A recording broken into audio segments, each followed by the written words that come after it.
Don't forget about good composition. That sounds obvious, but it's not. A lot of folks come out and they photograph the aurora for the first time, and maybe we get a nice corona, which is an aurora that rains down on us from directly overhead. And when it happens, a lot of people tend to just point their cameras straight up and they take pictures of that corona. And it's beautiful colors in the sky, but quite honestly, it's a bit boring because there's not anything to anchor that shot and give us a sense of perspective. Think of your aurora photography as landscape photography with sky and aurora in it, rather than just aurora photography, and you'll get much better shots. And just like with landscape photography, generally not a good idea to put your horizon line right across the middle of the frame.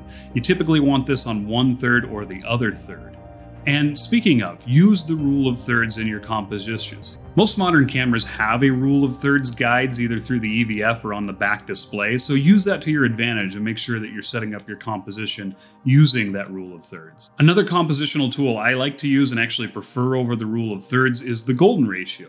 And that's because in nature, the golden ratio appears repeated throughout everything we see in nature. It's very prevalent.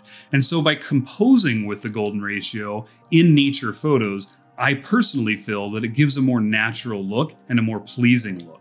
So you can use that as well. It's close to the rule of thirds, but it's a little bit off.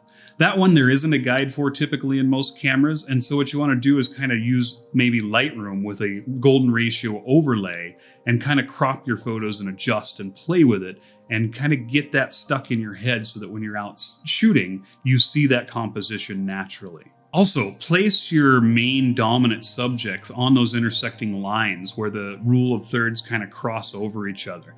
That's always a great idea.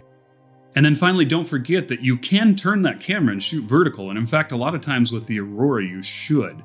What I like to do is let the Aurora dictate that for me. If it's kind of low and going across the horizon, then I tend to shoot horizontal.